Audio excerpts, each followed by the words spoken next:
എല്ലാവർക്കും നമസ്കാരം. ഒരു നല്ല പ്രഭാതം എല്ലാവർക്കും ആശംസിക്കുകയാണ്. ഇന്നൊരു നല്ല ദിവസം, നല്ല തുടക്കം, എല്ലാം നല്ലതായിട്ട് ഭവിക്കട്ടെ. കഴിഞ്ഞ രാത്രികാലങ്ങളിലൊക്കെയും നമ്മളെ പരിപാലിച്ച ഈശ്വരനോട് നമുക്ക് നന്ദി പറയാം. കാരണം അനേകമായിരം ആളുകൾ കഴിഞ്ഞ ദിവസം നിദ്രയെ പ്രാപിച്ചപ്പോൾ, ഒരുപക്ഷെ നിത്യനിദ്രയിലേക്ക് പോയപ്പോൾ, നമുക്ക് ഉണർന്നിരിക്കാനായിട്ട് ദൈവം നമുക്ക് ഒരു ദിവസം കൂടി ഒരു ജീവിതം തന്നതിന് നമുക്ക് നന്ദി പറയാം. കാരണം നമ്മളെ കൊണ്ട് ഈ ലോകത്തിന് ദൈവം എന്തൊക്കെയോ നിശ്ചയിച്ചിട്ടുണ്ട്, പദ്ധതികളുണ്ട്. അതിനു വേണ്ടിയിട്ടാണ് നമുക്ക് വീണ്ടും ഈ ഒരു നിമിഷം നമുക്ക് ജീവിതം തന്നിരിക്കുന്നത്. അതിന് സർവശക്തനായിട്ടുള്ള ദൈവത്തിനോട് എപ്പോഴും നന്ദി ഉള്ളവരായി നമുക്ക് ഇരിക്കാം. ആദ്യം തന്നെ ഈ ഒരു പ്രസ്ഥാനത്തിന് ഉടുമ്പാവും കൊടുത്ത് ഇന്ന് ലോകത്തിന് സമ്മാനിച്ച് നമ്മളെല്ലാം ജയാർസ്യം പറയുന്ന ഈ ഒരു പ്രസ്ഥാനത്തെ നമുക്ക് നൽകിയ TCGയെ പ്രത്യേകമായിട്ട് ഓർക്കുന്നു. അദ്ദേഹത്തിൻ്റെ കുടുംബാംഗങ്ങള്, പ്രിയങ്ക മാഡം, സൗരവ് സാറ്, അദ്ദേഹത്തിൻ്റെ ബന്ധുക്കള്, ആ കുടുംബം മൊത്തം, അദ്ദേഹത്തിൻ്റെ മൺമറഞ്ഞു പോയ അദ്ദേഹത്തിൻ്റെ പത്നി സരോദേവി മാഡം, ഇവരെല്ലാം, കാരണം അവരുടെയൊക്കെ ശ്രമത്തിൻ്റെ, അവരുടെയൊക്കെ സപ്പോർട്ടിൻ്റെ ഫലമാണ് ഇന്ന് നമ്മൾ അനുഭവിക്കുന്ന ഈ ആശയം എന്നുള്ള നന്മ. അതോടൊപ്പം നമ്മുടെ ഇന്ത്യയിലെ എല്ലാ ലീഡേഴ്സിനെയും നന്ദിയോടെ സ്മരിക്കുന്നു. നമ്മുടെ ലൈൻ ഓഫ് സ്പോൺസേഴ്സ് ആയിട്ടുള്ള എല്ലാവരെയും, നമ്മുടെ ഗോകുമാർ സാർ, മൂർ സാർ ഉൾപ്പെടെ, ബിനു സാർ ഉൾപ്പെടെ, നമ്മുടെ ടീമിലെ നമ്മുടെ മെൻറ്ററായിട്ടുള്ള, എപ്പോഴും നമ്മളോടൊപ്പം ചേർന്ന് നിൽക്കുന്ന നമ്മുടെ ബാബു സാർ, ജമിനി മാഡം, എല്ലാ ലീഡേഴ്സ്, ഇന്ന് എന്നെ ഇതിലേക്ക് ക്ഷണിച്ച എൻ്റെ പ്രിയപ്പെട്ട റജിമോൻ സാറ്, ഞങ്ങളെ ഈ പ്രസ്ഥാനത്തിലേക്ക് അവസരം നൽകിയ റജിമോൻ സാറ്, എല്ലാവർക്കും നന്ദി. ഇന്നത്തെ സെഷന്റെ ഒരു പ്രത്യേകത എല്ലാവരും വായിച്ചിട്ടുണ്ടാവും അല്ലേ? റജിമോൻ സാറ് പറഞ്ഞു, മൂന്നാർ വഴി ഇരട്ടയാർ. വളരെ ഇൻട്രസ്റ്റിംഗ് ആയിട്ട് തോന്നാം. എനിക്കും മനസ്സുകൊണ്ട്, കാരണം ചില കാര്യങ്ങൾ നമ്മൾ ആൾക്കാരിലേക്ക്, നമ്മുടെ ഓർമ്മയിൽ കിടക്കുന്ന യാത്രകളാണ്. നല്ല യാത്രകൾ, നല്ല ഡെസ്റ്റിനേഷൻസ് ഒക്കെ എപ്പോഴും നമ്മുടെ മനസ്സിൽ കിടക്കും. കൊച്ചുനാളിൽ പോയ പല സ്ഥലങ്ങളും നമ്മളിൽ കിടക്കും. പക്ഷേ ആ യാത്രകൾ എന്താണ് മനസ്സിൽ കിടക്കുന്നതെന്ന് വെച്ചാൽ, അത് അന്ന് നമ്മൾ ആസ്വദിച്ചിരുന്നു എന്നുള്ള, ഏത് കാര്യം നമ്മൾ ആസ്വദിച്ചാണ് ചെയ്യുന്നതെങ്കിൽ അത് ഓർമ്മയിൽ കിടക്കും. അല്ലാത്തത് നമ്മൾ വിസ്മരിക്കപ്പെട്ടു പോകും. അപ്പോൾ തീർച്ചയായിട്ടും നമ്മൾ നേരിട്ട് തന്നെ കാര്യത്തിലേക്ക് കിടക്കാം. ആർസ്യം എന്നുള്ള ഒരു പ്രസ്ഥാനത്തെ തീർച്ചയായും എന്താ പറയുന്നത്, നമ്മുടെ ജീവിതത്തിലേക്ക് നമുക്ക് കിട്ടിയിട്ടുണ്ട്. അതൊരു ഭാഗ്യമായിട്ട് തന്നെയാണ്. അപ്പൊ ഇന്നലെ നമുക്ക് വളരെ മനോഹരമായ സെഷന് നമുക്ക് ശ്രീദേവിമായിട്ട് എടുത്തു. ഞങ്ങളൊരു യാത്രയിലാണ് കേട്ടതെങ്കിൽ പോലും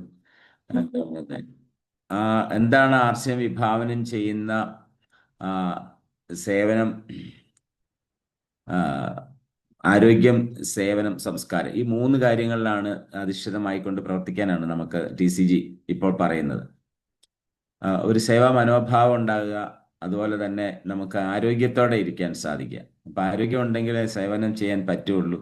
ഒപ്പം തന്നെ നമുക്കൊരു സംസ്കാരം ഉണ്ടാകുക, നമ്മളുടെയൊക്കെ നമ്മുടെ പെരുമാറ്റം, നമ്മുടെ സ്വഭാവത്തെക്കുറിച്ച് ഒക്കെ, നമ്മുടെ ചിന്താരീതി. ഇപ്പൊ തന്നെ നമ്മൾ ആറ്റിറ്റ്യൂഡിനെ കുറിച്ച് പറഞ്ഞു, വളരെ മനോഹരമായ ഒരു വീഡിയോ അല്ലെ? ഒരു ആറ്റിറ്റ്യൂഡ്, ലയൺ ആറ്റിറ്റ്യൂഡ് എന്ന് പറയുമ്പോൾ, ലയൺ എന്ന് പറയുമ്പോൾ നമ്മുടെ മനസ്സിലുള്ള എല്ലാവരെയും ആക്രമിക്കുന്ന ഒരു വന്യജീവി എന്നുള്ള, അതിനപ്പുറത്ത് അത് ലക്ഷ്യമിടുന്ന എന്ത് കാര്യവും നമുക്ക് നല്ല കാര്യങ്ങളെ നേടിയെടുക്കുന്ന ഒരു ലയൺ ആറ്റിറ്റ്യൂഡ് നമ്മൾ ക്രിയേറ്റ് ചെയ്യാനാണ് പറഞ്ഞത്. അപ്പൊ നമുക്ക് ആ ലക്ഷ്യത്തെ തടസ്സം ഉണ്ടായ, ഡിസ്ട്രാക്ഷൻ കൊണ്ടിരുന്ന ഒന്നിനും നമ്മൾ മൈൻഡ് ചെയ്യില്ല. അപ്പൊ നമ്മൾ എപ്പോഴും നല്ല ലക്ഷ്യമായിരിക്കണമെന്ന് മാത്രമേ ഉള്ളൂ. ആ നല്ല ലക്ഷ്യത്തിലേക്ക് പോകുമ്പോൾ തടസ്സങ്ങളായിട്ട് ഒരുപാട് കാര്യങ്ങൾ വരാം. ആ കാര്യങ്ങളെയൊക്കെ നമുക്ക് മാറ്റി നിർത്തി ആ ലക്ഷ്യത്തിലേക്ക് കുതിക്കാൻ നമുക്ക് സാധിക്കണം. മറ്റൊന്നും നമ്മുടെ മനസ്സിൽ ഉണ്ടാവരുന്നില്ല. അതിനിടയ്ക്ക് വരുന്ന ഒരുപാട് ഡിസ്ട്രാക്ഷൻസ് ഉണ്ടാവും, തടസ്സങ്ങൾ. ആദ്യം നമുക്ക് ഫാമിലിയിൽ നിന്നുണ്ടാവും തടസ്സങ്ങൾ, പിന്നെ അത് പിന്നെ ഫ്രണ്ട്സിന്റെ രൂപത്തിലുണ്ടാവും, പിന്നെ അത് ഫെസ്റ്റിവൽ രൂപത്തിലുണ്ടാവും. അങ്ങനെ 4 Fകളെ കുറിച്ച് ഗോപകുമാർ സാർ പറഞ്ഞിട്ടുണ്ട് അല്ലേ? അപ്പൊ നമുക്ക് അത് പിന്നീട് അത് ഫുഡിന്റെ രൂപം, പല രീതിയിൽ നമുക്ക് തടസ്സം, ഈ 4 കാര്യങ്ങളിലൂടെ തടസ്സങ്ങൾ ഉണ്ടാവും. അത് ആർസിഎമ്മിനാണെങ്കിലും ഉണ്ടാവും. അപ്പൊ അതിനെ നമുക്ക് അതിനെ കവർ ചെയ്യാൻ സാധിക്കണം, ഓവർകം ചെയ്യാൻ സാധിക്കണം. അതാണ്. അപ്പം തീർച്ചയായിട്ടും സാറേ, അങ്ങനെ ഒന്ന് ഷെയറിങ് എടുക്കുകയാണ്. ഞാൻ ചെറിയ സ്ലൈഡാണ്, എല്ലാവർക്കും മനസ്സിലാവുന്ന രീതിയിൽ ഞാൻ പിന്നെ ഒന്ന് ശ്രമിച്ചു നോക്കാം.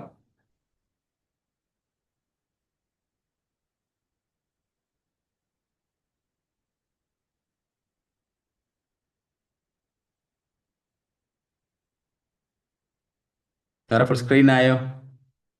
ഓക്കെ. ഓക്കെ. അപ്പം ആദ്യം തന്നെ നമ്മുടെ welcome to the world of ആർസ്യം അഭിയാൻ. സാധാരണ ആർസ്യം വേൾഡിലേക്ക് സ്വാഗതം ചെയ്യുന്നു എന്ന് പറയുമ്പം ആർസ്യം അഭിയാൻ, ആർസ്യം പ്രചാരണത്തിന്റെ പേരിൽ ഈ ലോകത്തേക്ക് എല്ലാവരെയും സ്വാഗതം ചെയ്യുകയാണ്. കാരണം നമുക്കറിയാം ആർസ്യം ഇനി ഒരു ബിസിനസ് എന്നുള്ള ആംഗിളിൽ മാത്രം കാണരുത്, അല്ലെങ്കിൽ ബിസിനസ്സായിട്ടല്ല ചിന്തിക്കേണ്ടതിനെ നമ്മളൊരു പ്രചരിപ്പിക്കുകയാണ്. ആർസ്യമിനെ പ്രചരിപ്പിക്കുക, നന്മ പ്രചരിപ്പിക്കുക. നന്മ പ്രചരിപ്പിക്കുമ്പോൾ നമുക്ക് അതിനകത്തൂടെ നമുക്ക് ബിസിനസ് സംഭവിക്കുന്നതാണ്. അതിൻ്റെ വിഷണറി ഫൗണ്ടർ നമുക്ക് ഇപ്പം നമ്മൾ സംസാരിച്ചു, TC ചബ്രാജി, അദ്ദേഹത്തെ ഓർക്കുന്നു. 25 വർഷത്തെ അദ്ദേഹത്തിൻ്റെ പ്രയത്നം. 25 വർഷമായിരിക്കില്ലല്ലോ അദ്ദേഹം അതിനുവേണ്ടി പ്രയത്നിച്ചത്. അതിന് മുമ്പ് തന്നെ അദ്ദേഹത്തിൻ്റെ ഉള്ളിൽ രൂപം കൊണ്ടൊരു പ്രസ്ഥാനം, ഒരാശയമാണ് ഇതിന്ന് നമ്മളിപ്പം അനുഭവിച്ചുകൊണ്ടിരിക്കുന്നത്, അല്ലേ? അപ്പം അത് നമുക്കറിയാം. അവിടെ പോയിട്ടുള്ള ആൾക്കാരുണ്ട് ഈ ഈ സെഗ്മെന്റിൽ. ഇപ്പം ഈ സെഷനിൽ വർക്ക് ചെയ്യുന്നവർ, കയറിയിരിക്കുന്നവർ തന്നെ RCMൽ വേൾഡ് കണ്ടവരാണ്. ഞാൻ കണ്ടിട്ടുണ്ട്. റെജിമൻ സാറ് 4 പ്രാവശ്യം മറ്റേ ഇപ്പം അവിടെ പോകാനിട വന്നിട്ടുണ്ട്. നമ്മൾ ശ്രീല ടീച്ചർ പോയിട്ടുണ്ട്. അതിലിരിക്കുന്ന പലരും പോയിട്ടുണ്ടാവും. അപ്പം ഇത് കാണേണ്ടത് തന്നെയാണ്. ശരിക്കും ഒരു എന്താ പറയുന്നത്, ഒരു ആശ്രമത്തിലൊക്കെ നമ്മൾ പോകരുത്. ഇപ്പം അല്ലെങ്കിൽ ഇപ്പം പിന്നെ എല്ലാ മതസ്ഥർക്കും ഓരോ ഓരോ സീസണിൽ നമ്മൾ തീർത്ഥാടനം പോകുന്നെന്ന് പറയുന്ന പോലെ തന്നെയാണ് നമുക്ക് ഒരു വണ്ടർ വേൾഡ് അല്ലെങ്കിൽ ബിൽവാരിയിൽ പോകുക എന്ന് പറയുന്നത് വർഷത്തിലൊരിക്കൽ പോകണം തന്നെയാണ് ഞാൻ പറയുന്നത്. ഇനി നമ്മുടെ വിഷയത്തിലേക്ക് വരാം. ടു സക്സീഡ് ഇൻ ആർസ്യം. നമുക്ക് ആർസ്യമിൽ വിജയിക്കുന്നതിന് നമുക്ക് എന്താണ് ഒരു വഴി എന്നുള്ളതാണ്, അല്ലേ? മൂന്നാർ വഴി ഇരട്ടയാർ എന്നാണ്. അപ്പം ഒരു ഇൻട്രസ്റ്റിംഗ് ആയിട്ട് ഇട്ടതാണ്. കാരണം എപ്പോഴും ചില കാര്യങ്ങൾ നമ്മൾ ഇതുപോലെ ടാഗ് ലൈനോടുകൂടി നമ്മൾ ഓർത്തിരുന്നു കഴിഞ്ഞാൽ നമ്മുടെ മനസ്സിൽ നിന്ന് മാറത്തില്ല. ചില കാര്യങ്ങൾ അങ്ങനെയാണ്. അപ്പോൾ അതിന് വേണ്ടിയിട്ടാണ് അങ്ങനെ ഇട്ടത്. മൂന്നാർ വഴി ഇരട്ടയാർ എന്നുള്ളത് 3-6 3-6 എന്തൊക്കെയാണെന്ന് നമുക്ക് നോക്കാം. ഇരട്ടയാർ എന്തൊക്കെയാണെന്ന് നോക്കാം. അപ്പോൾ എന്താണെങ്കിലും കേരളത്തിലുള്ളവരെ സംബന്ധിച്ചിടത്തോളം മൂന്നാർ ഇരട്ടയാർ എന്നൊക്കെ പറയുന്ന ഒരു പിന്നെ നമ്മുടെ എന്താ പറയുന്നത്, ഇടുക്കി ജില്ലയിലെ 2 പ്രധാനപ്പെട്ട സ്ഥലങ്ങളാണ്, അല്ലേ? അപ്പോൾ അങ്ങോട്ടുള്ള യാത്ര പോകണമെന്നല്ല, ഒരു മൂന്നാർ ട്രിപ്പ് പോകണമെന്ന് പറയുമ്പോൾ തന്നെ നമ്മുടെ മനസ്സിലൊരു കുളിർമയാണ്, അല്ലേ? അതുപോലെ തന്നെ ഈ ഇരട്ടയാർ എന്ന് പറഞ്ഞ സ്ഥലം നമുക്കറിയാം, ഇടുക്കി കട്ടപ്പനയ്ക്ക് അടുത്തുള്ള സ്ഥലമാണ്. ഈ 2 സ്ഥലങ്ങളിൽ ഞാൻ ധാരാളം യാത്ര ചെയ്തിട്ടുണ്ട്. അപ്പോൾ ഒരു ഇൻട്രസ്റ്റിംഗ് ആയിട്ട് ഇട്ടതാണ്. പക്ഷേ ഇവിടോട്ടുള്ള വഴികളൊക്കെ നമ്മൾ ശ്രദ്ധിച്ചാൽ അറിയാം, വളഞ്ഞു വളഞ്ഞ വഴികളാണ്. ഒരുപാട് ഡയറക്റ്റ് കട കാണാൻ നമുക്ക് പറ്റില്ല. എന്ന് വെച്ചാൽ വളഞ്ഞു വളഞ്ഞ് നമ്മൾ കയറിപ്പോണം. പക്ഷെ നമുക്ക് ഈ ഇന്നത്തെ യാത്രയിലുള്ള വഴികൾ വളരെ സ്ട്രെയിറ്റ് ഫോർവേഡാണ്. കറക്റ്റ് കാണാം, നമുക്ക് പാത്തുണ്ട്, വ്യൂ കിട്ടുന്ന വഴികളാണ്.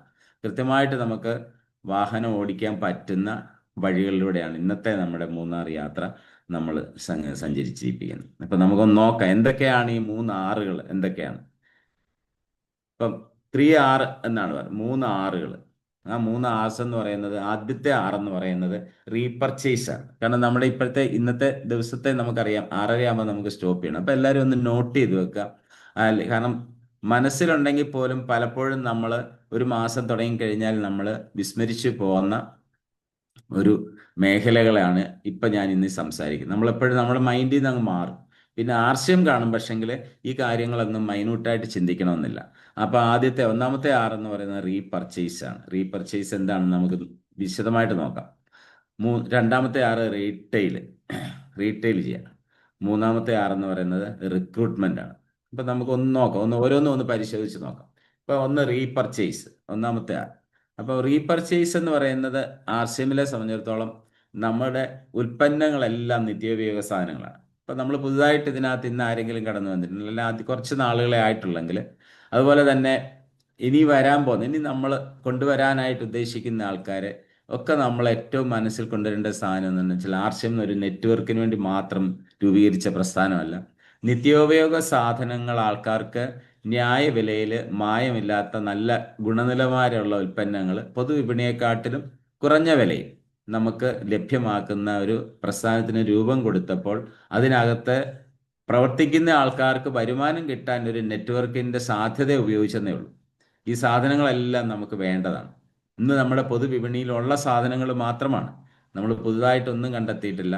പക്ഷേ ഇതെല്ലാം നമുക്ക് ഇന്ത്യൻ ഉൽപ്പന്നങ്ങൾ, ഇന്ത്യൻ റേറ്റിൽ, ഇന്ത്യൻ കൾച്ചറിൽ, നമ്മുടെ കൾച്ചറിൽ ആ സാധനത്തിനെ പ്രോസസ്സ് ചെയ്താണ് തരുന്നത്.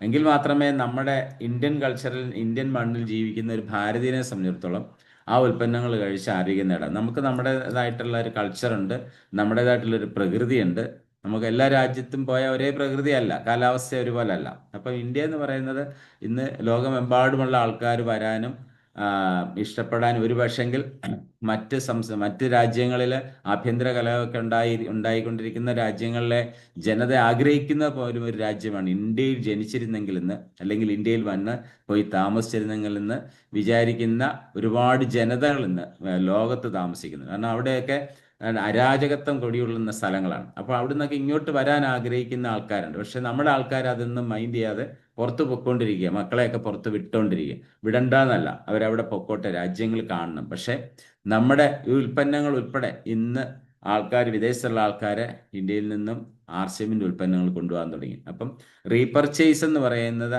ഒരു പ്രോസസ്സ് ഉള്ളതുകൊണ്ടാണ് RCM എന്ന പ്രസ്ഥാനം നിലനിൽക്കുന്നത്. അപ്പം നമുക്കറിയാം, സാധാരണ നെറ്റ്വർക്ക് പ്രസ്ഥാനങ്ങൾ എല്ലാം ചെയ്യുന്ന സാധാരണ ജോയിനിങ് ആണ്. ജോയിനിങ് നടക്കുമ്പോഴാണ് അവിടെ കമ്മീഷൻ കിട്ടുന്നത്. ഇപ്പം ഞാനൊന്നും ഒത്തിരി എണ്ണത്തിലൊന്നും പ്രവർത്തിച്ചിട്ടില്ല. പക്ഷെ രണ്ട് മൂന്ന് പിന്നെ ഇതുപോലുള്ള തട്ടിപ്പ് പരിപാടികൾ നമ്മുടെ അന്നുണ്ടായിരുന്ന സുഹൃത്തുക്കളൊക്കെ വന്ന് അവരും അറിയാതെ ഇങ്ങനൊരു നല്ല പ്രസ്ഥാനമാണെന്നൊക്കെ പറഞ്ഞ് ഈ നെറ്റ്വർക്ക്, മൾട്ടി ലെവൽ മാർക്കറ്റിംഗ്, മണി ചെയിനിലൊക്കെ പോയി തലയിട്ട് നമ്മളെ പൈസ പോയിട്ടുണ്ട്. അത് പക്ഷെ ചെയ്തിട്ടില്ല. അന്നും ഇതിനോടുള്ള താല്പര്യമില്ല. നെറ്റ്വർക്ക് എന്താണെന്ന് അറിയത്തുമില്ലായിരുന്നു. ആകെ അറിയാവുന്ന ഒരേ ഒരു നെറ്റ്വർക്ക് എന്ന് പറയുന്നത് ഇപ്പം RCM മാത്രമേ ഉള്ളൂ. അപ്പം ആ, ഈ ഈ ഒരു പ്രസ്ഥാനത്തിനകത്ത് മാത്രമാണ് നമ്മൾ ജോയിനിങ് നടന്നില്ലെങ്കിലും നടന്ന ജോയിനിങ് വെച്ചുകൊണ്ട് അവർ റീപർച്ചേസ് ചെയ്താൽ നമുക്ക് കമ്മീഷൻ വരും.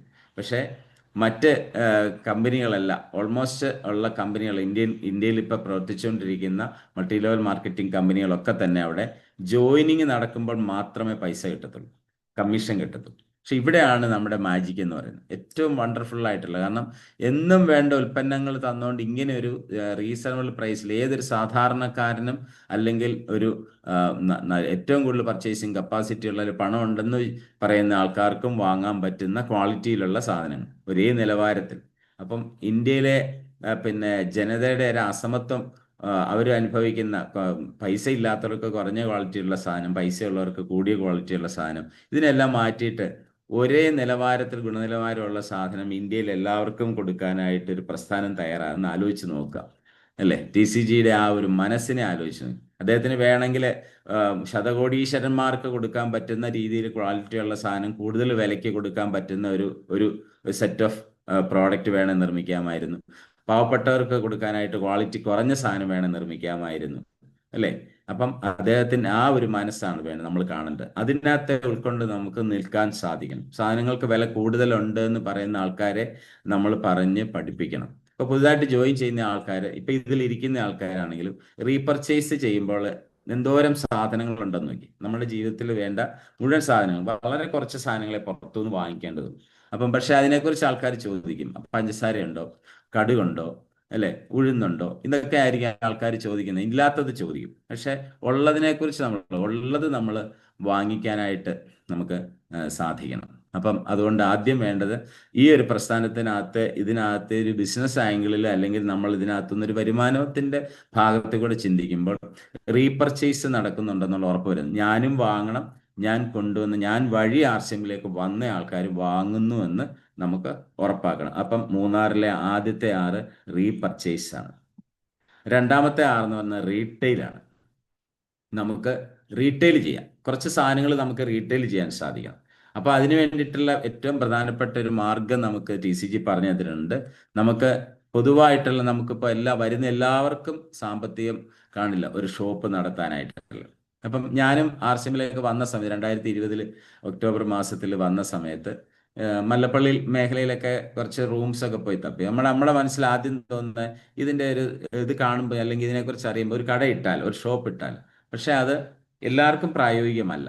ഷോപ്പ് ഇടണമെങ്കിൽ അതിനകത്ത് ഡെഡിക്കേഷൻ വേണം, ഒന്ന് അതിൻ്റെ സാമ്പത്തിക ഭദ്രത വേണം, രണ്ട് അതിനോടൊരു എന്താ പറയുന്നത്, ഇൻട്രസ്റ്റ് ഉണ്ടാവണം.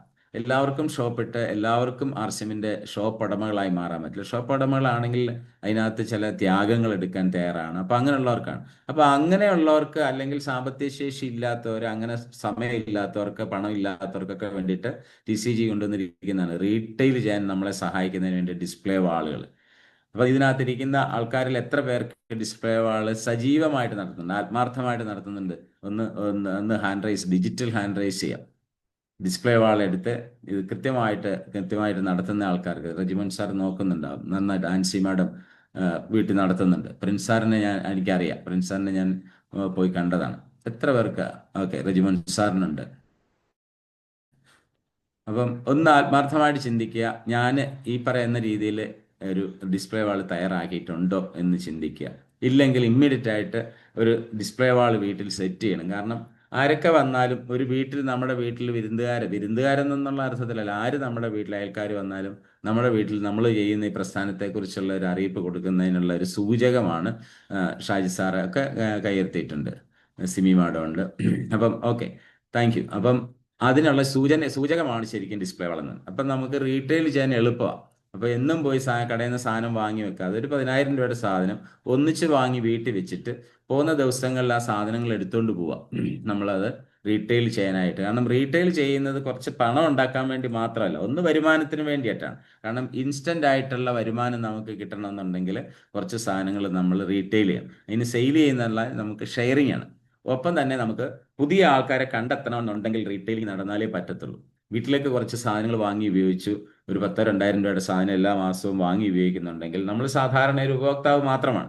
അത് ആർസിഎമ്മിന്റെ സാധനം വാങ്ങുന്നതുകൊണ്ട് നമുക്ക് നല്ല സാധനം കിട്ടും, കുറച്ച് ഡിസ്കൗണ്ട് കിട്ടും.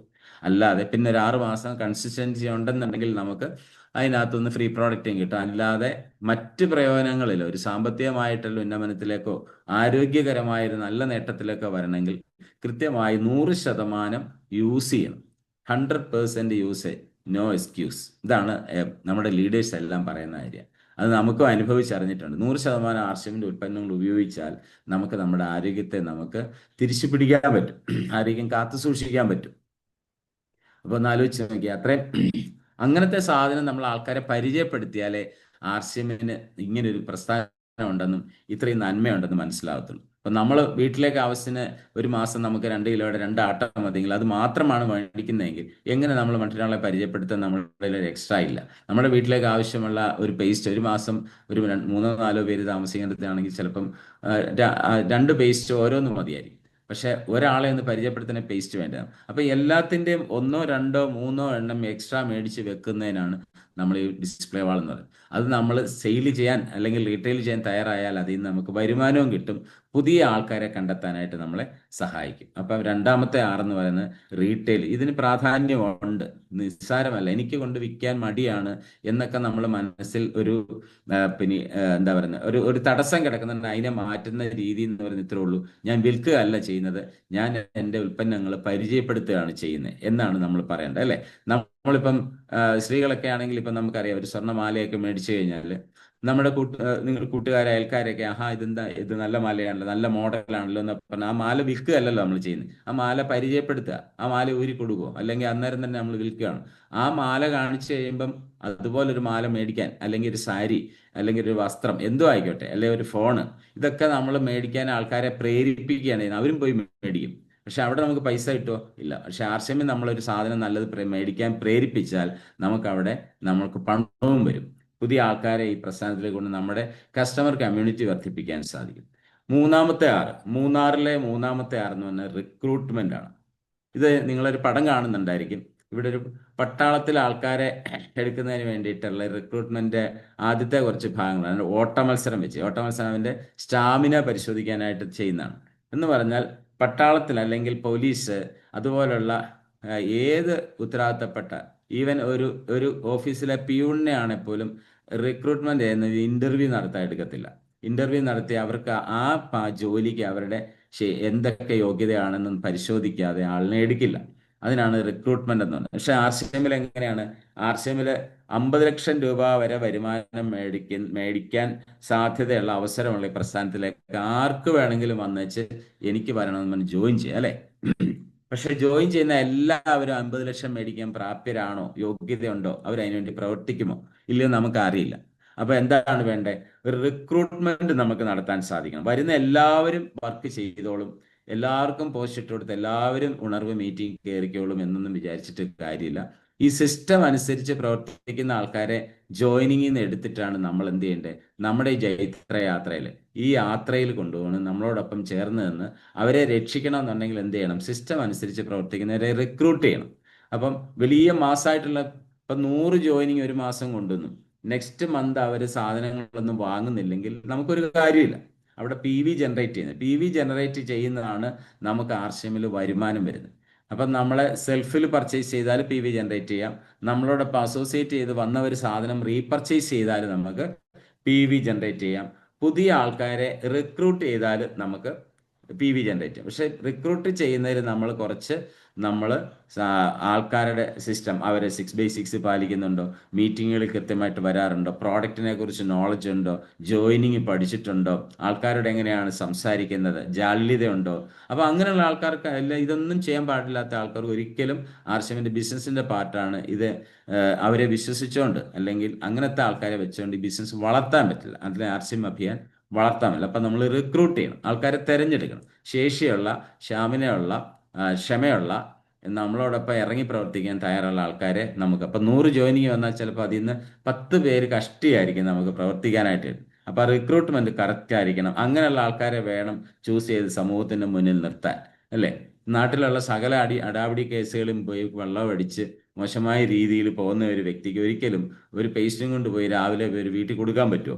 മേടിക്കും, ആ വ്യക്തിയുടെ ഇത് മേടിക്കുമോ? ഇല്ല. അപ്പം നമ്മൾ ഇതിനകത്തേക്ക് തിരഞ്ഞെടുക്കുന്ന ആൾക്കാരുടെ അവർ പഠിത്തം ഉണ്ടെന്നോ അല്ലെങ്കിൽ പണ്ഡിതനാണോ പാമരനാണോ പണക്കാരനാണെന്നല്ല, ഇതിനുള്ള യോഗ്യത ഉണ്ടോ എന്ന് ചൂസ് ചെയ്തിട്ട് അവരെ വേണം ചേർത്ത് നിർത്തിക്കൊണ്ട് അപ്പോൾ ഒരു റിക്രൂട്ട്മെന്റ് നടത്താൻ സാധിക്കും. അപ്പം 3 R, അത് 3 hours, അതിനെ 3 R കണക്ട് ചെയ്താണ്. അപ്പോൾ 3 R ഇതാണ്: റീപർച്ചേസ് ചെയ്യുക, അതിനകത്ത് റീറ്റെയിൽ ചെയ്യുക, നമ്മൾ റിക്രൂട്ട്മെന്റ് നടത്തുക, നല്ല ആൾക്കാരെ നമുക്ക് ചൂസ് ചെയ്ത് അവരെ കാര്യങ്ങൾ പഠിപ്പിച്ചെടുക്കാനായിട്ട് നമുക്ക് സാധിക്കും. ഇവിടെയാണ് നമുക്ക് ലേൺ, ടീച്ച് ആൻഡ് ഡ്യൂപ്ലിക്കേറ്റ് എന്ന് പറയുന്ന ഒരു സംവിധാനത്തിൽ ഇവരെ കൃത്യമായിട്ട് അവരെ ഒരു LKG വിട്ട് ഒരു ഡിഗ്രി കോഴ്സ് പാസ്സാക്കി എടുക്കുന്ന അതേ കഷ്ടപ്പാട്, അല്ലെ അതിനേക്കാളിലും കഷ്ടപ്പാടാണ് ഒരാളെ ചൂസ് ചെയ്ത് ആർസിഎമ്മിൽ കൊണ്ടുവന്ന് സാധനങ്ങൾ ഉപയോഗിപ്പിച്ച് അവരെ കാര്യങ്ങൾ പഠിപ്പിച്ച് അവർ പ്രചരിപ്പിക്കുന്ന ആളായി ഒരു നല്ല അസോസിയേറ്റ് ബയറായി മാറണമെങ്കിൽ. അതിനുവേണ്ടി എല്ലാവരും ശ്രമിക്കണം. ഓക്കെ, ഇപ്പൊ നമുക്ക് 3 R കഴിഞ്ഞു, നമുക്കിനി ഇരട്ടയാർ പോവാം. ഇരട്ടയാർ എന്ന് പറഞ്ഞാൽ 2 hours ആണ്, 2 hours ആണ്. അതിലെ ഇരട്ടയാർ എന്ന് പറഞ്ഞു കഴിഞ്ഞാൽ അതിലെ ആദ്യത്തെ R എന്ന് പറഞ്ഞാൽ റീറ്റെയിൻ ആണ്. അപ്പൊ നമ്മൾ ആദ്യത്തെ 3 കാര്യങ്ങൾ നടന്നു കഴിഞ്ഞാൽ നമുക്ക് സ്വസ്ഥമായില്ല. പക്ഷെ യഥാർത്ഥത്തിൽ വേണ്ടത്, ഏറ്റവും പരമപ്രധാനം എന്ന് പറയുന്നത് റീറ്റെയിൻ, നിലനിർത്താൻ നമുക്ക് സാധിക്കണം. നിലനിർത്തുമ്പോഴാണ് അതിന് നമുക്ക് അതിന് കൺസിസ്റ്റൻസി ഉണ്ടാകും. രണ്ടാമത്തെ R എന്ന് പറയുന്നത്, ഇരട്ടയാറിൽ രണ്ടാമത്തെ R എന്ന് റിലേഷൻഷിപ്പാണ്. ഈ നിലനിർത്തണമെങ്കിൽ എന്താണ് വേണ്ടത്? നല്ല ബന്ധങ്ങൾ ഉണ്ടാവണം. നല്ല ബന്ധങ്ങൾ ഉണ്ടായാൽ മാത്രമേ നമുക്ക് ഈ ഒരു പ്രസ്ഥാനത്തിനകത്ത് വന്നവരെ ഒന്നിച്ച് ചേർത്ത് കോർത്തിണക്കി ഒരു മാല പോലെ നമുക്ക് കൊണ്ടുപോകാൻ പറ്റത്തുള്ളൂ. അപ്പൊ റീറ്റെയിൻ ചെയ്യണമെങ്കിൽ എന്തൊക്കെ കാര്യങ്ങൾ ശ്രദ്ധിക്കണം? കുറച്ച് കാര്യങ്ങൾ അതിനകത്ത് ശ്രദ്ധിക്കാനുണ്ട്. അപ്പൊ നമുക്കറിയാം, ഇപ്പം ഈ പിക്ചർ നോക്കിയാൽ അറിയാം, അതിനകത്ത് എല്ലാവരും നമ്മൾ സജ്ജമാക്കി നിൽക്കുകയാണ്, അല്ലെ? എല്ലാവരും നല്ല എക്സിക്യൂട്ടീവ് സ്റ്റൈലിൽ നിൽക്കുകയാണ്. പക്ഷെ ഒരാൾ ആ ലൈനിൽ നിന്ന് മാറി, ആ ആളിനെ ആ ഒരു ലീഡറിന്റെ കരുതലിലാണ് നിൽക്കുന്നത്, കയ്യിലാണ് നിൽക്കുന്നത്. ആ ആളിനെ വിടാതെ എന്ത് ചെയ്യണം? വീണ്ടും അവിടെ കൊണ്ട് പ്ലേസ് ചെയ്യാൻ സാധിക്കണം. അപ്പൊ അവിടെ നമുക്ക് പകരം ഒരാളെ കൊണ്ടുവന്നാൽ ആ ടീമിലെ സ്ട്രെങ്ത് പറയും, അല്ലേ? പഠിച്ച് നമ്മൾ ഇത്രയും കാര്യങ്ങളെല്ലാം പഠിപ്പിച്ച് നല്ല രീതിയിൽ നമ്മൾ ആ വ്യക്തിയെ ഒന്ന് ഒരുക്കിയെല്ലാം കൊണ്ടുവന്നു കഴിയുമ്പോൾ ആ വ്യക്തി മറ്റേതെങ്കിലും സാഹചര്യത്തിൽ പുറകോട്ട് പോയാൽ അവിടെ ഒരു ടീമിന്റെ സ്ട്രെങ്ത് പറയും. ആ വ്യക്തിയുടെ സ്വപ്നങ്ങൾ സാധൂകരിക്കാൻ പറ്റാതെ വരും. ആ വ്യക്തിയുടെ ഉള്ളിൽ ഒരുപാട് സ്വപ്നങ്ങളുമായിട്ടായിരിക്കും ആർസിഎമ്മിൽ വന്ന്. ആർസിഎമ്മിൽ വരുമ്പോൾ തന്നെ TCG പറയുന്നുണ്ട് 6/6, അല്ലേ? നമ്മുടെ സ്വപ്നങ്ങളുടെ ഒരു ലിസ്റ്റ് എഴുതാനാണ് പറയുന്നത്. ഇന്ന് വരെ ഞാൻ ഒരു പത്രപ്രവർത്തകനായിരുന്നു. ഇന്ന് വരെ ഞാൻ 24 വർഷം അവിടെ വർക്ക് ചെയ്തിട്ടുണ്ടെങ്കിൽ എന്നോട് അതിൻ്റെ മാനേജ്മെന്റ് 2 പത്രത്തിൽ പ്രവർത്തിച്ചിട്ടുണ്ട്, ഒരു ചാനലിൽ പ്രവർത്തിച്ചിട്ടുണ്ട്. എന്നോട് ചോദിച്ചിട്ടില്ല പ്രദീപിന്റെ ആഗ്രഹങ്ങൾ എന്തൊക്കെയാണ്, പ്രദീപിന് ഈ ഒരു പ്രസ്ഥാനത്തിൽ വർക്ക് ചെയ്തിട്ട് എന്തെങ്കിലും നേടണമെന്ന് ആഗ്രഹം ഉണ്ടെന്നോ എന്നോട് ചോദിച്ചിട്ടില്ല. അവരുടെ ആഗ്രഹങ്ങൾ പൂർത്തീകരിക്കാനായിട്ട് എന്നെ ഉപയോഗിക്കുകയാണ്. ഇതിനകത്ത് ജോലി ചെയ്ത ഓരോരുത്തർക്കും അത് മനസ്സിലാവും. സർവീസ് മേഖലയിൽ അല്ലെങ്കിൽ ഗവൺമെന്റ് മേഖലയിൽ അല്ലാത്ത പ്രൈവറ്റ് മേഖലയിൽ വർക്ക് ചെയ്തവർക്കൊക്കെ അറിയാം, അവരുടെ ആവശ്യങ്ങൾക്ക്, അവരുടെ ആഗ്രഹങ്ങൾ, സ്വപ്നങ്ങൾ പൂർത്തീകരിക്കാൻ നമ്മളെ കൂലിക്കെടുക്കുന്ന ഒരു സാധനമാണ് ജോലി എന്ന് പറയുന്നത്. അപ്പം അങ്ങനെ ഒരു ആഗ്രഹവും ജോലിയുമല്ല ആർസിഎം. ആർസിഎമ്മിൽ നമ്മളൊരു ആഗ്രഹവുമായിട്ട് വന്നു കഴിഞ്ഞാൽ ഇതിനകത്ത് സസ്റ്റെയിൻ ചെയ്ത് നമ്മളെ തന്നെ മോട്ടിവേറ്റ് ചെയ്ത് നമ്മൾ കയറിപ്പോകാൻ സാധിക്കും. എപ്പോഴൊക്കെ നമ്മുടെ ചുവട്ടിൽ വെള്ളം കുറവാണെങ്കിൽ നമ്മൾ കുറച്ച് വെള്ളം ഒഴിച്ചു കൊടുക്കണം, നമ്മൾ അതിനെ നനച്ചു കൊടുക്കണം, അതിനെ വാടിപ്പോകാൻ അനുവദിക്കല്ലേ. നമ്മൾ പിന്നെ മൊബൈലിന്റെ ചാർജ് തീർന്നു കഴിഞ്ഞാൽ അപ്പോഴേ നമുക്ക് ടെൻഷൻ അല്ലേ. ഒരു യാത്രയൊക്കെ ആണെങ്കിൽ ഒരു 50-ന് താഴോട്ട് വന്നു കഴിഞ്ഞാൽ ഇത് നിൽക്കുമോ, അല്ല എൻ്റെ ഈ ചാർജർ ഇല്ല, എവിടെ കൊണ്ട് ഇനി ചാർജ് ചെയ്യും, വീട്ടിൽ തിരിച്ചെത്തണം വരെ ചാർജ് നിൽക്കുമോ എന്നുള്ള ആധി. ഒരു 10,000, 15,000, 20,000, 30,000 രൂപ വിലയുള്ള മൊബൈലിൽ നമ്മൾ കൊടുക്കുന്ന ആധിയുടെ ഒരു അംശം നമുക്കൊരു ചാർജ് പോകുമ്പോൾ ഉണ്ടാവുന്നില്ല. വീണ്ടും വീണ്ടും ഡെപ്തിലേക്ക്, കുഴിയിലോട്ട് വീണുകൊണ്ടിരിക്കും. ഒരു ചാർജ് പോയി കഴിഞ്ഞാൽ എന്നെ കൊണ്ട് പറ്റത്തില്ല, ഇതൊന്നും നടക്കുന്ന കാര്യമല്ല, എനിക്കിതൊന്നും സാധിക്കത്തില്ല എന്ന് പറഞ്ഞ് നമ്മൾ കുഴിയിലോട്ട് വീണുകൊണ്ടിരിക്കും. നമ്മളെ ഒന്ന് റീചാർജ് ചെയ്യാൻ സ്വയം നമുക്ക് തയ്യാറായാൽ നമുക്ക് സാധിക്കണം. അപ്പം അതുപോലെ ഒരു പ്രോസസ്സാണ് റീറ്റെയിനർ.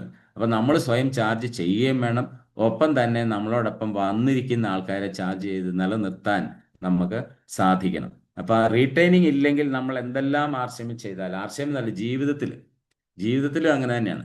റീറ്റെയിൻ ചെയ്ത് ഇപ്പൊ ഒരാളെ നമ്മൾ, ഇപ്പൊ നമുക്കറിയാം ചില മക്കളെ ഡോക്ടറാക്കാൻ അയൽക്കുന്ന താല്പര്യമുള്ള ആൾക്കാരുണ്ട്. ആ മക്കളോട് ചോദിക്കാതെ തന്നെ പറയും നീ MBBS പഠിച്ചാൽ മതി. ഇനി ആയിക്കോട്ടെ, ഇനി മക്കൾക്കും താല്പര്യമുണ്ട്, പഠിപ്പിച്ചു നമ്മൾ.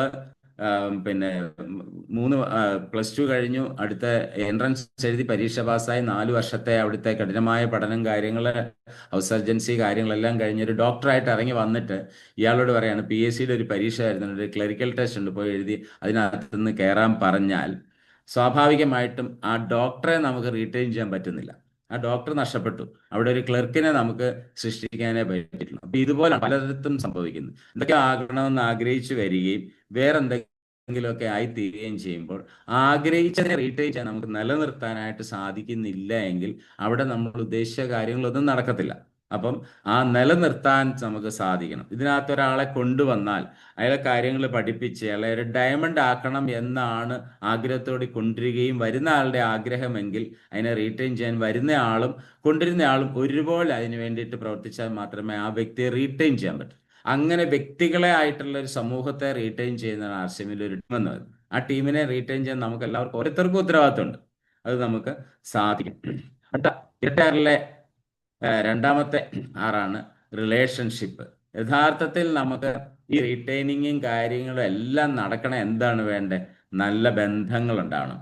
നല്ല ബന്ധങ്ങളിലൂടെ മാത്രമേ നമുക്കൊരു ആ റിലേഷൻഷിപ്പിലൂടെയാണ് ആർസിഎം എന്നുള്ള മുഴുവൻ കാര്യങ്ങൾ നടക്കുന്നത്. ആർസിഎമ്മിന്റെ പ്രവർത്തനങ്ങളെ ശരിക്കും ശരിയായ രീതിയിൽ നടക്കണമെന്നുണ്ടെങ്കിൽ നമുക്ക് പരസ്പരമുള്ള നല്ല ബന്ധങ്ങൾ വേണം. ആൾക്കാർ തമ്മിൽ ആഴത്തിലുള്ള ഇഴയടുപ്പമുള്ള ബന്ധം വേണം. അല്ലാതെ ഒരാളെ കൊണ്ടുവന്ന് അയാളെ കൊണ്ട് ആവശ്യമില്ലാത്ത സാധനങ്ങളെല്ലാം മേടിച്ച് അയാളെ കൊണ്ട് PV ജനറേറ്റ് ചെയ്തിട്ട് കുറച്ച് PV കണ്ടെത്തുന്നതിൽ മാത്രമല്ല, ആ വ്യക്തിയുമായിട്ടുള്ള ഒരു കണക്ഷൻ, റിലേഷൻ, അയാൾക്ക് എന്തും നമ്മളോട് തുറന്നു പറയാനുള്ള സ്വാതന്ത്ര്യം ഉണ്ടാകുന്ന ഒരു കണക്ഷൻ ഉണ്ടാവണം. ഇപ്പം എന്നെ സംബന്ധിച്ചിടത്തോളം പേഴ്സണലായിട്ട് എടുത്തു കഴിഞ്ഞാൽ റെജിമോൻ സാറ് എൻ്റെ അപ്ലൈനാണ്. അപ്പം നമ്മൾ അപ്ലൈൻ എന്ന് പറയുമ്പോഴും നമ്മൾ ശ്രദ്ധിക്കണം, നമ്മളെ തൊട്ട് ഒരു സ്പോൺസറായിട്ട് നമുക്കൊരു റെഫറൻസ് തന്ന് നമ്മൾ ഒരാളുടെ അസോസിയേറ്റ് ആയിട്ട് വന്നതുകൊണ്ട് മാത്രം നമ്മുടെ അപ്ലൈൻ ആവത്തില്ല. ആ വ്യക്തി നമ്മുടെ active, effective, growing and caring, ഈ 4 കാര്യങ്ങളുണ്ട്. ആക്റ്റീവ് ആയിരിക്കണം ആ അപ്ലൈൻ, അതുപോലെ തന്നെ എഫക്റ്റീവായിട്ടുള്ള കാര്യങ്ങൾ ചുമ്മാ വൃതാവിൽ അതിൽ നടന്ന ഒരു എഫക്റ്റീവ് ഇല്ലാത്ത കാര്യങ്ങൾ ചെയ്യുക എന്നുള്ളതല്ല. എഫക്റ്റീവായിട്ട് കാര്യങ്ങളെ കാര്യക്ഷമതയോടെ കാണാൻ പറ്റുന്ന ഒരു അപ്ലൈൻ ആയിരിക്കണം. ഗ്രോയിങ് ആയിരിക്കണം, ആ വ്യക്തിക്ക് വളർച്ച ഉണ്ടാവണം. ഒപ്പം തന്നെ കെയറിങ് ആയിരിക്കും, ഒരു കെയറിങ് ആറ്റിറ്റ്യൂഡ് എപ്പോഴും നമ്മളെ സംരക്ഷിക്കുക, അല്ലെങ്കിൽ നമ്മളെ ഏത് കാര്യത്തിലും നമുക്ക് വേണ്ടിയിട്ട് നമ്മളെ ചേർത്ത് നിർത്താനുള്ള ഒരു ഒരു മനോഭാവമുള്ള ആളായിരിക്കണം. ഈ 4 ഗുണങ്ങളുണ്ടെങ്കിൽ മാത്രമേ ഒരു യഥാർത്ഥ അപ്ലൈൻ എന്ന് പറയാം. അങ്ങനെ ഓരോരുത്തരും അവനോൻ തന്നെ ചിന്തിക്കുക, ഞാൻ അങ്ങനെ ഒരു അപ്ലൈൻ ആണോ, എന്നിട്ട് വേണം നമ്മുടെ അപ്ലൈനെ കുറിച്ച് എന്തെങ്കിലും കാര്യങ്ങൾ പറയാം. പക്ഷെ പലരും നേരെ തിരിച്ചാണ്, ഞാൻ എങ്ങനെ ആയിരിക്കണം എന്നുള്ള, എൻ്റെ അപ്ലൈൻ എല്ലാം നല്ലതായിരിക്കണം, എൻ്റെ അപ്ലൈൻ അങ്ങനല്ല ഇങ്ങനല്ല, എന്നെ നോക്കാറില്ല എന്നൊക്കെ പറയുമ്പോൾ ഞാൻ എന്നുള്ള അപ്ലൈൻ ഇത് കറക്റ്റായിട്ട് ചെയ്യുന്നുണ്ടോ എന്നും കൂടെ ഒരു ആത്മപരിശോധനയും കൂടെ നമ്മൾ നടത്തണം. അപ്പം അങ്ങനെ ചിന്തിക്കുമ്പോൾ എന്നെ സംബന്ധിച്ചിടത്തോളം എനിക്ക് ഏറ്റവും ഇതായിട്ടുള്ള ഒരു അപ്ലൈനാണ് എനിക്ക് കിട്ടിയിരിക്കുന്നത്, അല്ലേ? നമ്മൾ പറയാറുണ്ട്. അപ്പം അങ്ങനെ ഒരു അപ്ലൈൻ്റെ കൂടെ വരാൻ സാധിക്കുന്നത് തന്നെ ഒരു ഭാഗ്യമാണ്. ആർസിഎമ്മിൽ നമുക്ക് നല്ലൊരു അപ്ലൈൻ ഉണ്ടായിരിക്കുക എന്ന് പറയുന്നത് തന്നെ നമ്മുടെ ഒരു ഭാഗ്യമാണ്. അപ്പം എൻ്റെ അപ്ലൈൻ റെജിമോൻ സാർ അങ്ങനെയാണ്. ഇപ്പം ഇന്നത്തെ ഈ ഒരു വിഷയം തന്നെ, ഇത് ഞാൻ കാറിൽ കഴിഞ്ഞ ദിവസം ഒരു മീറ്റിങ്ങിന് പൊയ്ക്കൊണ്ടിരുന്നു. അപ്പം ഗോകുമാർ സാറിൻ്റെ ഒരു സെഷൻ കേട്ടോണ്ടിരിക്കുക യൂട്യൂബിൽ. അതിൽ നിന്ന് കിട്ടിയ ഒരു പിന്നെ തിങ്കിങ് ആണ്, ഈ ഒരു ആറുകളെ ഇങ്ങനെ ഒരു മൂന്നാർ ടു ഇരട്ടയാർ എന്നൊക്കെ ഇട്ടിട്ട് നമ്മൾ ആ മനസ്സിൽ കയറണം. മൂന്നാർ വഴി ഇരട്ടയാർ, ഈ 5 6 നമ്മുടെ മനസ്സിൽ നമുക്ക് പ്രതിഷ്ഠിക്കാൻ സാധിക്കുന്നതിന് ഒരു ടിപ്പ് ഇട്ടെന്ന് മാത്രമേ ഉള്ളൂ. അങ്ങനെ കരുതിയാണ്, ഓരോരുത്തർക്കും ഓരോ രീതിയാണ്.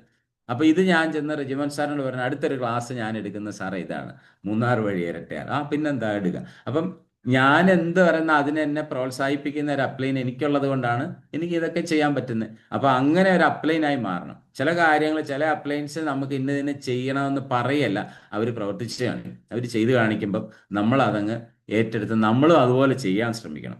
അപ്പൊ ഞാൻ എന്നോട് ഇങ്ങനെ ചെയ്യാൻ പറഞ്ഞില്ലല്ലോ എന്നല്ല, ആ അപ്ലൈൻ ചെയ്തത് എന്താണെന്ന് നമ്മൾ നോക്കണം. ഇപ്പൊ നമ്മുടെ വിജയിച്ചിട്ടുള്ള ഓരോ ലീഡേഴ്സിനെ ശ്രദ്ധിച്ചാൽ മതി. മൂർ സാറാണെങ്കിലും നമ്മുടെ ബാബു സാറാണെങ്കിലും ഓരോരുത്തരും ശ്രദ്ധിക്കുക. നമ്മൾ എന്ത് ചെയ്യണമെന്നുള്ളത് അവർ കാണിച്ചു തരികയാണ്, അല്ലേ? 5000 PV എല്ലാ മാസവും ഡയമണ്ട് ക്ലബ്ബ് 1-ാം തീയതി തന്നെ ചെയ്യണമെന്നുണ്ടെങ്കിൽ 1-ാം തീയതി തന്നെ ബാബു സാർ എന്ത് ചെയ്യും? 5000 PV അടിച്ചിട്ട് അതിന്റെ ടിപ്പ് എടുത്തിട്ട് നമ്മൾ ഗ്രൂപ്പിലിടും. എന്തിനാണെന്നറിയാം? നമ്മളെ പ്രേരിപ്പിക്കാൻ, നമുക്ക് പ്രചോദനം തരുന്ന. അല്ലാതെ സാറിന് അത് ചെയ്തെന്ന് ആരെങ്കിലും ബോധിപ്പിക്കേണ്ട ആവശ്യമുണ്ടോ? സാറ് കഴിഞ്ഞ 15 10 12 വർഷമായിട്ട് സാറ് ചെയ്യുന്ന കാര്യം, അതൊന്നും നമ്മളെ ബോധിപ്പിക്കേണ്ട ആവശ്യമില്ല, അത് TCGക്ക് അറിയാം. പക്ഷെ എന്തിനാണ് അപ്ലൈൻ അങ്ങനെ ഒരു മോഡലായിട്ട് ചെയ്യുന്ന ഒരാളാണ് നമ്മളോടത് പറയുന്നത്. അപ്പൊ അത് ചെയ്താൽ ഉടനെ എന്ത് ചെയ്യും? റെജിമൻ സാർ തൊട്ട് പറയാ, റെജിമൻ സാർ 1-ാം തീയതി തന്നെ അത് ഇട്ടേച്ച്. അപ്പൊ നമുക്കൊരു പ്രേരണ ഉണ്ടാവും, എനിക്കും ചെയ്യണം. അങ്ങനെ ചെയ്യുന്നവരുടെ കൂട്ടായ്മ. പക്ഷെ എത്ര പേര് ആത്മപരിശോധന നടത്തിക്ക് 1-ാം തീയതി എത്ര പേര് പിന്നെ ഡയമണ്ട് ക്ലബ്ബ് ചെയ്യാൻ സാധിക്കുന്നുണ്ട്? ഈ മാസം തന്നെ തീരുമാനിക്കണം. അടുത്ത മാസം ഈ മാസം അടിക്കാനുള്ള PVയുടെ ഒപ്പം തന്നെ ഒരു 5000 PV 31-ാം തീയതി മേടിച്ചിടണം. നമുക്ക് സാധിക്കണം. സാധിക്കുന്നില്ലെങ്കിൽ അത് നമ്മൾ അതിനകത്ത് ശ്രദ്ധ കുറവെന്നുള്ള. അപ്പം നമ്മൾ അങ്ങനെ അങ്ങനെ ഒരു കാര്യങ്ങൾ ഉണ്ടാവണേ എന്താണ് വേണ്ടേ?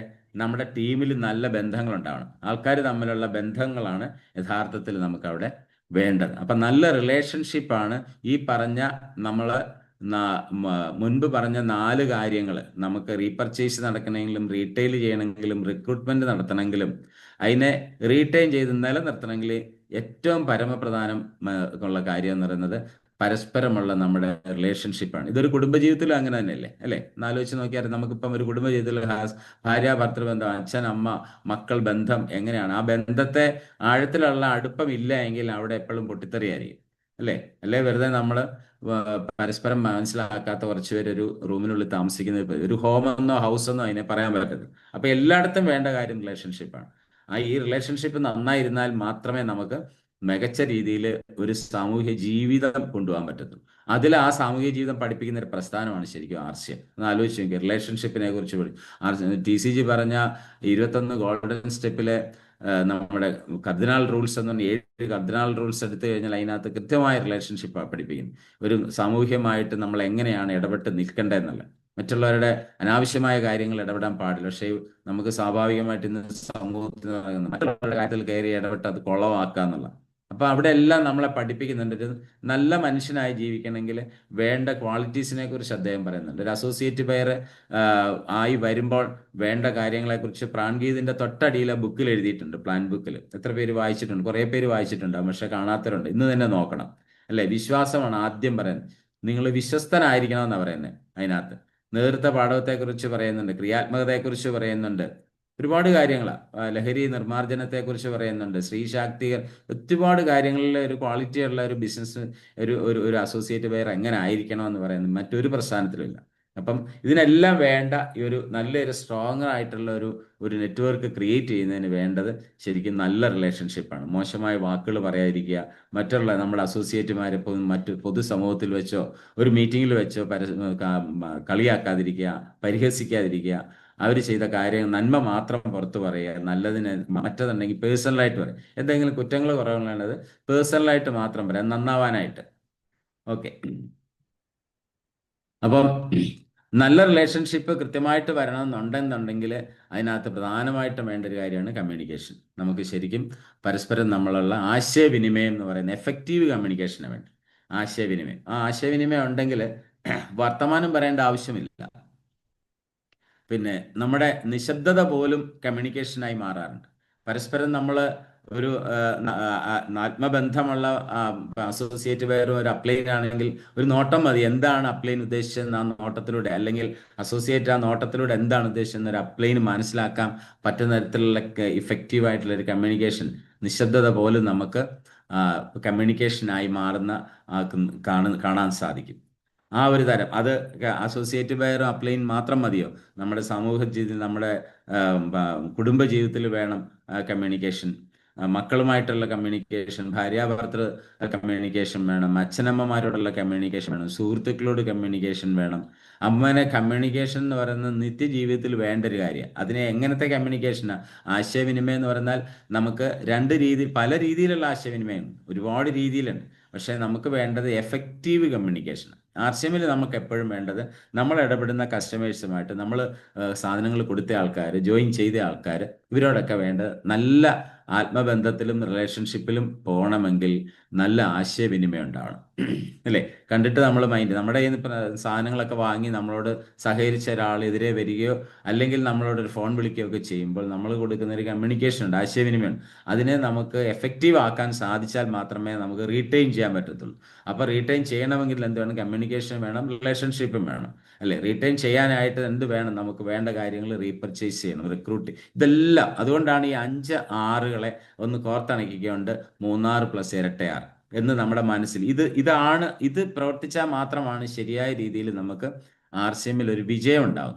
നമുക്ക് നല്ല രീതിയിൽ ആൾക്കാരിലേക്ക് ഈ ഒരു പ്രസ്ഥാനത്തെ എത്തിച്ചുകൊണ്ട് ഒരു ഗ്രോത്ത് ഉണ്ടാവുന്നു, പിൻലെവലുകൾ അച്ചീവ് ചെയ്യാൻ സാധിക്കും. നമ്മൾ ഉദ്ദേശിച്ച സമയത്ത് എത്തുന്നില്ല എങ്കിൽ, ഞാൻ ഉൾപ്പെടെയുള്ള കാര്യമാണ്, നമ്മൾ ഉദ്ദേശിക്കുന്ന സമയത്ത് നമുക്കൊരു ലെവൽ എത്താനായിട്ട് പറ്റുന്നില്ല എങ്കിൽ അതിനർത്ഥം ഈ പറഞ്ഞ 5 കാര്യങ്ങളിൽ എവിടേക്കോ വീഴ്ച വരുന്നുണ്ട്. ഒന്നിൽ നമ്മുടെ ടീമിൽ റീപർച്ചേസ് നടക്കാത്തത് കൊണ്ട് PV ജനറേറ്റ് ചെയ്യുന്നില്ല, അല്ലെങ്കിൽ നമ്മൾ നമ്മൾ ആരെയും ഇതൊന്നും പരിചയപ്പെടുത്താനൊന്നും പോകുന്നില്ല. എന്നിട്ട് കൂടെയുള്ളവർ ചെയ്തോട്ടെ, അവരുടെ PV വരുമ്പോൾ ഞാനൊരു 1500 PV 2500 PV മാത്രം ചെയ്ത് നിൽക്കുക എന്നുള്ള മനോഭാവം അതുണ്ടാവാൻ പാടില്ല. അല്ലേ? പിന്നെ പുതുതായിട്ട് റിക്രൂട്ട്മെന്റ് ജോയിനിങ് ഒന്നും കൊണ്ടുവരത്തില്ല. അത് ആർസിഎമ്മി വന്നു ഇങ്ങനെ നിൽക്കാന്ന് മാത്രം. ഈ നന്മ ആരിലേക്ക് ഒന്ന് പ്രചരിപ്പിക്കാൻ തയ്യാറാകാത്തവർക്ക് എന്തെങ്കിലും നേട്ടം കിട്ടുമോ? അപ്പം ആദ്യത്തെ ആ 3 കാര്യങ്ങൾ നേടണമെങ്കിൽ എന്ത് ചെയ്യാം? നമുക്ക് ഈ പറഞ്ഞ നല്ല ബന്ധങ്ങൾ അത് നിലനിർത്താനായിട്ട് നല്ല റിലേഷൻഷിപ്പും കമ്മ്യൂണിക്കേഷനും ഉണ്ടാവണം. അപ്പം ഇത് വളരെ അഭേദ്യമായിട്ട് നമുക്കൊരിക്കലും ഒന്നിനെ മാറ്റാൻ സാധിക്കാത്ത വണ്ണം ബന്ധപ്പെട്ട് നിൽക്കുന്നതാണ്. അതിനെ നമുക്ക് പഠിച്ചെടുക്കാം. അതിനെ നമുക്ക് വേണ്ടത് എന്താണെന്ന് വെച്ചാൽ പഠനമാണ്. അറിവ് നേടാനായിട്ട് നമുക്ക് സാധിക്കണം എന്നുള്ള ആ അറിവ് നേടുമ്പോഴാണ് യഥാർത്ഥത്തിൽ നമുക്ക് ഈ കാര്യങ്ങളെ നമുക്ക് കൊണ്ടുവരാൻ പറ്റുന്നത്. അപ്പം നമുക്ക് വേണമെങ്കിൽ എന്ത് ചെയ്യണം? ആർസിഎമ്മിൽ നമുക്ക് പോകാനായിട്ട് റജിമോൻ സാർ തുടക്കത്തിൽ ചോദിച്ച പോലെ 3 വഴി തന്നെ ഇരട്ടയാർ പോകണം. ഇരട്ടയാറിൽ നിന്നും വേണമെങ്കിൽ 3 പോകാം, കണക്ട് ചെയ്താൽ മതി. കാരണം നമ്മൾ നല്ല റിലേഷൻഷിപ്പും നല്ല കമ്മ്യൂണിക്കേഷനും നിലനിർത്താനുള്ള ഒരു നമ്മളിലേക്ക് വരുന്ന ആൾക്കാരെ, ആർസിഎമ്മിലേക്ക് നമ്മളോടൊപ്പം വരുന്ന ആൾക്കാരെ നിലനിർത്താനും നമുക്ക് സാധിക്കുമ്പോൾ നമുക്ക് തിരിച്ചു വേണേ മറ്റ് 3 പോകാം. അല്ലേ? അപ്പൊ ഇതൊരു പരസ്പരം യോജിച്ച് കിടക്കുന്നതുകൊണ്ട് എപ്പോഴും കണക്റ്റഡ് ആണ്. വഴി അറിയുന്നവൻ ഇതിലേ വേണമെങ്കിലും സഞ്ചരിക്കാം. അവനെ കൃത്യമായിട്ട് അപകടങ്ങളില്ലാതെ പോകാൻ നമുക്ക് സാധിക്കണം. നമ്മൾ നിയമങ്ങൾ പാലിച്ചാൽ മതി. നമ്മുടെ യാത്രകളിൽ എപ്പോഴും വേണ്ടത് എന്താണ്? നമ്മൾ ഒരു നിയമമുണ്ട്, ഒരു ഗതാഗതത്തിന് ഒരു നിയമമുണ്ട്. ആ നിയമം പാലിച്ചു കഴിഞ്ഞാൽ അപകടങ്ങളൊന്നുമില്ലാതെ നമുക്ക് പോകാൻ നമ്മളും പാലിക്കണം, എതിരെ വരുന്നവനും പാലിക്കണം. കേട്ടോ? എതിരെ വരുന്നവൻ പാലിച്ചില്ലെങ്കിലും ചിലപ്പം ചെറിയ ചെറിയ അപകടങ്ങൾ ഉണ്ടാവും. അപ്പോൾ അതുകൊണ്ട് എന്ത് ചെയ്യണം? എല്ലാവരെയും നമ്മൾ ഈ ഒരു നിയമം, ഈ ഒരു പ്രസ്ഥാനത്ത്, ഈ ഒരു അഭിയാൻ നമ്മൾ ഈ നന്മ പഠിപ്പിച്ചു കൊടുത്താൽ എല്ലാവരും നിയമം പാലിച്ചുകൊണ്ട് രാജ്യത്തിൻ്റെ ഏറ്റവും വർത്തായിട്ടുള്ള ആൾക്കാർ, അപ്പം അതാണ് ആ നെറ്റ്വർക്ക് നമ്മൾ ഉണ്ടാക്കിയാൽ നെറ്റ് വർത്തായി മാറും. ആ വർത്താണ് നമുക്ക് നമ്മുടെ രാജ്യത്തിൻ്റെ വികസനത്തിന് ആവശ്യമെങ്കിൽ തീർച്ചയായിട്ടും നമുക്കറിയാം നമുക്ക് നല്ലൊരു ഭാരതത്തെ കെട്ടിപ്പടുക്കാനായിട്ട് നമുക്ക് സാധിക്കും എന്നുള്ളതിന് യാതൊരു സംശയമില്ല. അപ്പോൾ അതിനെല്ലാവർക്കും ഈ ഒരു പ്രഭാതത്തിലെ ഈ ഒരു ചെറിയ വർത്തമാനത്തിലൂടെ സാധിച്ചു, അല്ലെങ്കിൽ നിങ്ങൾക്ക് എന്തെങ്കിലും കിട്ടിയിട്ടുണ്ടെങ്കിൽ അത് തീർച്ചയായിട്ടും അതിനെ ഇരട്ടിപ്പിക്കുക. ആ കിട്ടിയ നന്മയെ ഇരട്ടിപ്പിക്കാൻ സാധിക്കുമ്പോഴാണ് യഥാർത്ഥത്തിൽ നമുക്ക് ആർസിഎം എന്നുള്ള പ്രസ്ഥാനത്തിലൂടെ വളരാനും നമ്മൾ ഉദ്ദേശിച്ച തലത്തിലേക്ക് എത്തിച്ചേരാനും സാധിക്കും എന്നുള്ള ഈ കാര്യത്തെ ഓർമ്മിപ്പിച്ചുകൊണ്ട് ഇനി കുറച്ച് സമയം കൂടെ ഉണ്ട്. പക്ഷെ നമുക്കൊരു ചർച്ചയ്ക്കും കാര്യങ്ങൾക്കും ആർക്കെങ്കിലും എന്തെങ്കിലുമൊക്കെ ഓടിച്ചു പിടിച്ച് നമ്മൾ ക്ലോസ് ചെയ്യുന്ന രീതിക്ക് അപ്പുറത്ത് നമുക്ക് എല്ലാവർക്കും പരസ്പരം സംസാരിക്കാനുള്ള ഒരു അവസരം കൂടെ ഉണ്ട്. ഒപ്പം തന്നെ നമുക്ക് വരുന്ന ദിവസങ്ങളിലെ കുറച്ച് മീറ്റിങ്ങുകളെ നമുക്ക് പ്രൊമോട്ട് ചെയ്യേണ്ട ആവശ്യമുണ്ട്. നമുക്കറിയാം